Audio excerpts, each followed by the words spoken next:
Il faut dire bonjour quand on est poli.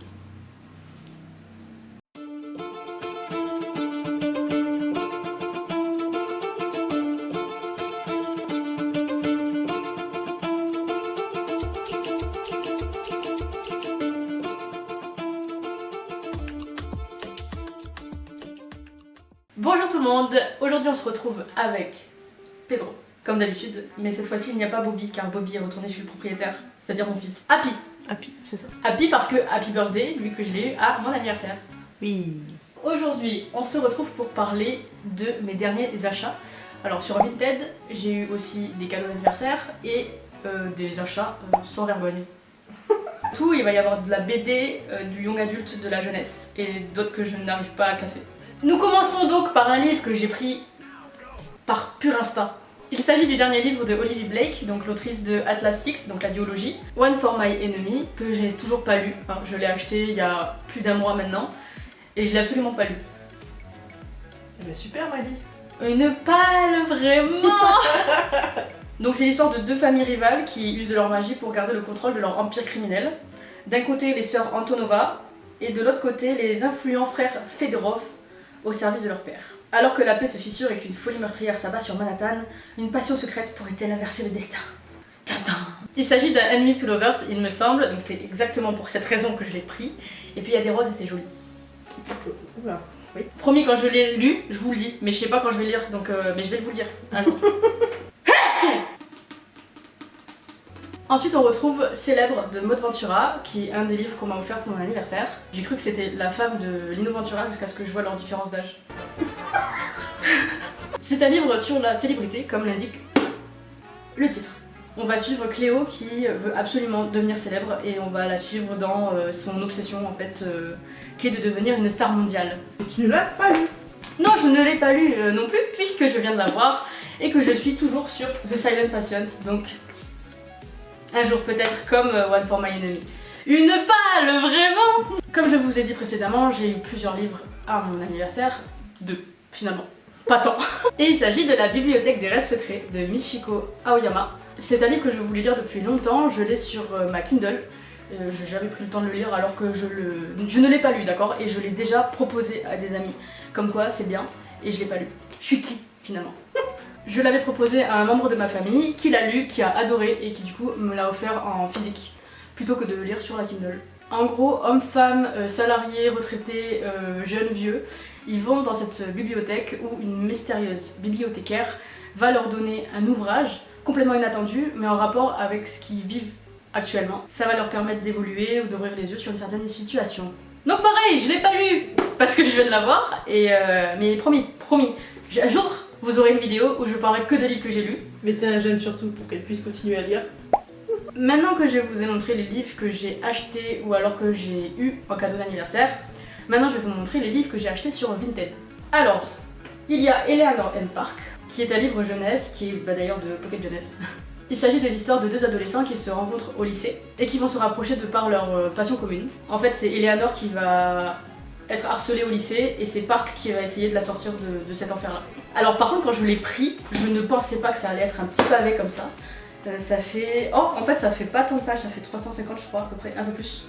Il y a 56 chapitres. C'est bon? Je voulais le lire depuis un moment, je le voyais un peu partout et je me disais qu'un jeunesse sur le harcèlement, ça pouvait être intéressant et j'avais envie de voir la plume. En plus, l'auteur s'appelle Rainbow.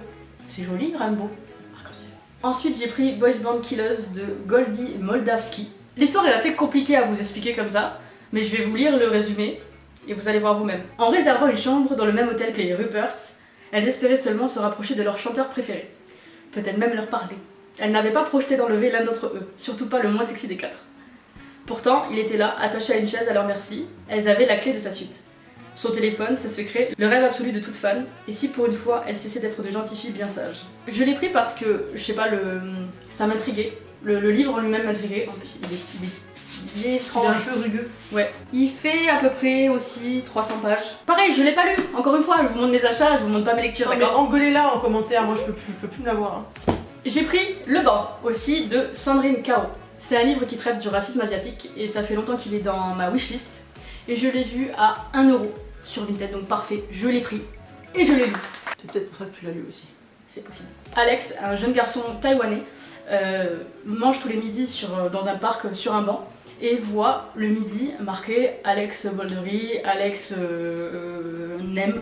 Et donc il va commencer à enquêter avec une amie à lui pour trouver qui est cette méchante main qui écrit des choses pas belles. Je l'ai lu, c'est pour jeunes, voilà, c'est une écriture assez facile à lire, mais j'ai adoré ma lecture, je me suis reconnue. Il faut savoir que j'ai vraiment vécu ça quand j'étais au collège, j'ai vraiment vu des choses écrites sur un banc à mon propos.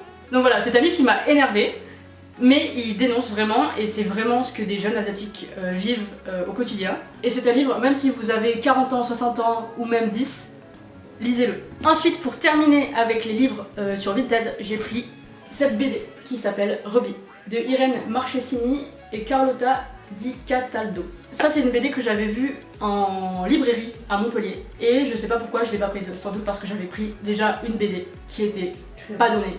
Crayon noir, exactement. Mais ça fait bien 4 mois qu'on est allé à Montpellier et que j'avais cette BD en tête.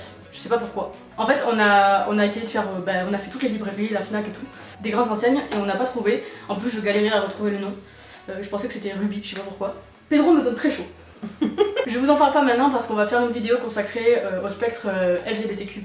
Puisque dans cette BD, on va parler de transidentité, donc je préfère ne pas en parler. En tout cas, je vous le laisse, je vous le conseille. Je vais juste lire derrière. Alors je les ai rejointes et à mon tour je suis devenue une sorcière. Mais aux yeux des hommes, nous ne sommes que des erreurs de la nature. Moi, je vais être comme vous. Ça parle aussi de féminisme puisque ça parle aussi de la vision que les gens avaient des sorcières. Donc je vous montre vite fait. Voilà, vite fait.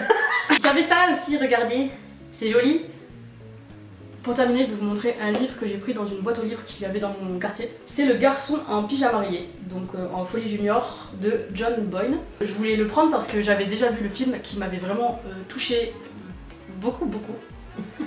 Et je voulais voir ce que je pouvais ressentir en le lisant, surtout que du coup c'est un jeunesse et que ça fait des années que j'avais vu le film, donc j'avais envie de me replonger dedans. Il faut savoir que c'est un résumé de 4e de couverture particulier. Vous ne trouverez pas ici le résumé de ce livre car il est important de le découvrir sans savoir de quoi il parle. On dira simplement qu'il s'agit de l'histoire du jeune Bruno, que sa curiosité va mener à une rencontre de l'autre côté d'une étrange barrière. Une de ces barrières qui séparent les hommes et qui ne devrait pas exister. Je vous laisse aller regarder vous-même de quoi il s'agit. Autant le film que le livre, je pense qu'il faut être bien accroché. Moi j'ai terminé, je vais vous montrer l'achat de Marie. Si vous avez vu la vidéo sur les mangas, vous avez vu qu'elle a déjà lu le tome 1. On est vraiment tombé dessus à la Fnac. On est allé à la Fnac pour s'y perdre, pour aucune raison valable que aller se perdre. Voilà. Et on s'est tourné et on a vu le deuxième Donc, tome de Kogura Kugai. Apparemment, il y a des meufs badass et tout dedans. Ben, ça présente du coup celle qui est en première page, Ouais. c'est un nouveau personnage qui est très cool.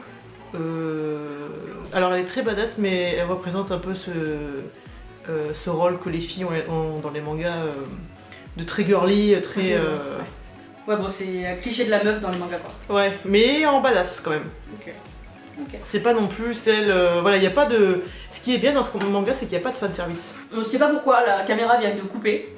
Donc on disait que Marie disait qu'il n'y avait pas de fanservice. Ouais. Mais moi je lui ai dit qu'elle était au tome 2. Donc à oui, c'est tout moment. possible à tout moment. Mais je suis pas sûre que ce soit ce genre de manga. Voilà, c'est tout pour les achats de ces derniers temps. Promis, je vais essayer de les lire vite. Mais ça fait quand même déjà longtemps que je suis sur The Silence Patient, donc je vais rien dire. Mais ils sont là, ils sont prêts. Voilà, donc j'espère que cette vidéo vous a plu. N'hésitez pas à me dire vos derniers achats, histoire de me faire acheter en plus. C'est pas nécessaire. Il faut qu'elle lise déjà ce qu'elle a. C'est-à-dire 150 livres. Aujourd'hui, c'est Happy qui va vous dire au revoir. Gros bisous et à la prochaine vidéo!